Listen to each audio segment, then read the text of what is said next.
Hi friends, welcome to Shamees kitchen. എല്ലാവർക്കും സുഖമാണല്ലോ. ഇന്നത്തെ നമ്മുടെ സ്പെഷ്യൽ വളരെ ടേസ്റ്റി ആയിട്ടും വളരെ എളുപ്പത്തിലും തയ്യാറാക്കി എടുക്കാൻ പറ്റുന്ന നല്ലൊരു വെണ്ടയ്ക്ക തോരൻ്റെ റെസിപ്പിയാണ് കേട്ടോ.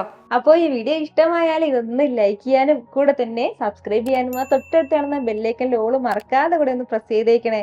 എന്നാൽ ശരി, ഇതെങ്ങനെയാണ് തയ്യാറാക്കുന്നത് വേഗം ഒന്ന് കണ്ടു നോക്കാം. നമ്മുടെ ഈ വെണ്ടയ്ക്ക തോരൻ തയ്യാറാക്കി എടുക്കാനായിട്ട് ഞാനിപ്പോൾ ഇതുപോലെ കുറച്ച് വെണ്ടയ്ക്ക ഒന്ന് എടുത്തിട്ടുണ്ട്. 250 ഗ്രാം അളവിലാണ് വെണ്ടയ്ക്ക എടുത്തിട്ടുള്ളത്.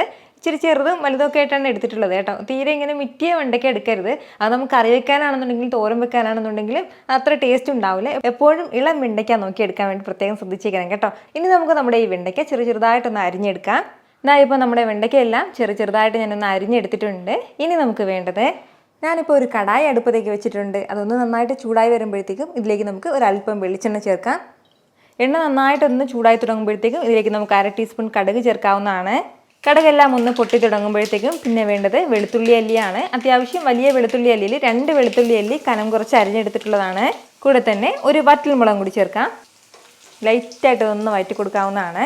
നന്നായിട്ട് വറ്റൽമുളകും വെളുത്തുള്ളി അല്ലിയെല്ലാം ഒന്ന് ചൂടായി തുടങ്ങുമ്പോഴത്തേക്കും മീഡിയം സൈസ് സവാളയിൽ ഒരു പകുതി സവാള ഒന്ന് നീളത്തിൽ അരിഞ്ഞെടുത്തിട്ടുണ്ട്. ആ സവാള ചേർക്കാം. ഈ സവാളയും ചേർത്തിട്ട് നന്നായിട്ട് തന്നെ ഒന്ന് വഴറ്റിയെടുക്കാവുന്നതാണ്. ഒരല്പസമയം ഒന്ന് വഴറ്റി കൊടുത്ത് സവാളയൊക്കെ നന്നായിട്ടൊന്ന് വഴണ്ട് കിട്ടട്ടെ. ആദ്യം ഒരല്പനേരം ഒന്ന് വഴറ്റി കൊടുത്ത് നമ്മുടെ സവാളയെല്ലാം നന്നായിട്ട് ഒന്ന് വഴണ്ട് തുടങ്ങിയിട്ടുണ്ട്. ഇപ്പോൾ നമുക്കിനി ഇതിലേക്ക് നമ്മുടെ വെണ്ടയ്ക്ക ചേർക്കാം. വെണ്ടയ്ക്ക ചേർത്തിട്ട് ഫ്ലെയിം ഒന്ന് മീഡിയത്തിൽ വെച്ചിട്ട് നല്ല രീതിക്ക് തന്നെ എല്ലാം കൂടി ഒന്ന് വഴറ്റിയെടുക്കാവുന്നതാണ്. നന്നായിട്ട് നമ്മുടെ വെണ്ടയ്ക്കയെല്ലാം ഒന്ന് വെന്ത് തുടങ്ങും. ഈ സ്റ്റിക്നെസ് ഒക്കെ മാറിയിട്ട് ആ ഒരു സമയം വരെ ഒന്ന് വഴറ്റേണ്ടതായിട്ടുണ്ട്. കുറച്ച് സമയം നന്നായിട്ട് ഒന്ന് വഴറ്റി കൊടുത്ത് നമ്മുടെ വെണ്ടയ്ക്കയിൽ നന്നായിട്ട് ഒന്ന് വെന്ത് കിട്ടിയിട്ടുണ്ട്. അതുപോലെ തന്നെ ആ വെണ്ടയ്ക്കയുടെ ആ ഒരു സ്റ്റിക്നെസ് ഒക്കെ ഇപ്പോൾ പാടേ മാറിയിട്ടുണ്ട്. ഈ ഒരു സമയം ഇനി നമുക്ക് ഇതിലേക്ക് ചേർക്കേണ്ടത് 1/2 ടീസ്പൂൺ ചില്ലി ഫ്ലേക്സ് എടുത്തിട്ടുണ്ട്. നമ്മുടെ എരിവിനനുസരിച്ചിട്ട് ചില്ലി ഫ്ലേക്സ് ചേർക്കാം. ഇനി ഒരു അല്പം മഞ്ഞൾപ്പൊടി 1/4 ടീസ്പൂൺ മതിയാവും. ഇനി വേണ്ടത് ചിരകിയ തേങ്ങയാണ്, ഒരു 3 ടേബിൾ സ്പൂൺ അളവിലുണ്ട്. ഇനി കുറച്ച് കറിവേപ്പില ചേർക്കാം. ഇനി നമ്മുടെ ഈ വെണ്ടയ്ക്കും ആവശ്യമായിട്ടുള്ള ഉപ്പും കൂടി ഒരു സമയം ചേർക്കാവുന്നതാണ്. ഇത് ഇത്രയും ചേർത്തിട്ട് നല്ല രീതിക്ക് എല്ലാം കൂടി വീണ്ടും ഒന്ന് വഴറ്റിയെടുക്കാവുന്നതാണ്.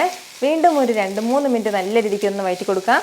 ഇനി നമ്മുടെ ഈ തേങ്ങയും മസാലയൊക്കെ നന്നായിട്ടൊന്ന് ചൂടായി കിട്ടിയാൽ മതിയാവും. ഒരുപാട് സമയമായിട്ട് നമ്മളിനി വഴറ്റേണ്ട ആവശ്യമില്ല. കാരണം നമ്മുടെ വെണ്ടയ്ക്കൊക്കെ അത്യാവശ്യം നല്ലതുപോലെ തന്നെ വെന്ത് കിട്ടിയിട്ടുണ്ട്. ഒരു 2 മിനിറ്റ് നന്നായിട്ട് ഇതിനെ ഒന്ന് വഴറ്റിയെടുത്തിട്ടുണ്ട്. ഇത്രയും ആയിക്കഴിഞ്ഞാൽ നമ്മുടെ സൂപ്പർ ടേസ്റ്റി ആയിട്ടുള്ള വെണ്ടയ്ക്ക തോരൻ ഇവിടെ റെഡി ആയിട്ടുണ്ട് കേട്ടോ. വളരെ രുചികരമായിട്ടാണ് നമ്മുടെ ഈ വെണ്ടയ്ക്ക തോരൻ നമുക്ക് കിട്ടുന്നത്. ഒരല്പം പോലും നമ്മുടെ ആ വെണ്ടയ്ക്കയുടെ ആ സ്റ്റിക്നെസ് ഒന്നും കാണില്ല. ഉറപ്പായിട്ടും നിങ്ങളുടെ വീട്ടിൽ ഇതുപോലെ അല്ല വെണ്ടയ്ക്ക തോരൻ തയ്യാറാക്കുന്നതെങ്കിൽ ഇങ്ങനെ ഒന്ന് തയ്യാറാക്കി നോക്കിയിട്ട് നിങ്ങളുടെ ഫീഡ്ബാക്ക് എനിക്കൊന്ന് മറക്കാതെ അറിയിച്ചേക്കണം കേട്ടോ. കാരണം നിങ്ങളുടെ ഫീഡ്ബാക്ക് കാണുമ്പോഴായിരിക്കും അത് മറ്റുള്ളവർക്കും തയ്യാറാക്കി നോക്കണം എന്നുള്ളൊരു പ്രചോദനം ഉണ്ടാകുന്നത്. ഇത്ര എളുപ്പത്തിലും രുചികരമായിട്ടാണല്ലേ നമ്മൾ തയ്യാറാക്കി എടുത്തിട്ടുള്ളത്. അപ്പോൾ ഇത് ഇഷ്ടമായാൽ ഇതൊന്ന് ലൈക്ക് ചെയ്യാനും കൂടെ തന്നെ നിങ്ങളുടെ ഫ്രണ്ട്സിനും ഫാമിലിക്കും എല്ലാവർക്കും ഇതൊന്ന് ഷെയർ കൂടി ചെയ്ത് കൊടുത്തേക്കണം. ഇതുപോലുള്ള റെസിപ്പിക്ക് വേണ്ടിയിട്ട് നമ്മുടെ ഷമീസ് കിച്ചൻ ചാനൽ ഫോളോ ചെയ്യാനും സബ്സ്ക്രൈബ് ചെയ്യാനൊന്നും ആരും മറക്കരുത്. വീണ്ടും നല്ലൊരു ഷാർ വീഡിയോ ആയിട്ട് നാളെ കാണാം. അതുവരേക്കും എല്ലാവരും ഹാപ്പി ആയിട്ടിരിക്കുക, സന്തോഷമായിട്ടിരിക്കുക, എല്ലാവരും സേഫ് ആയിട്ടിരിക്കണം. Take care friends. ടാറ്റാ.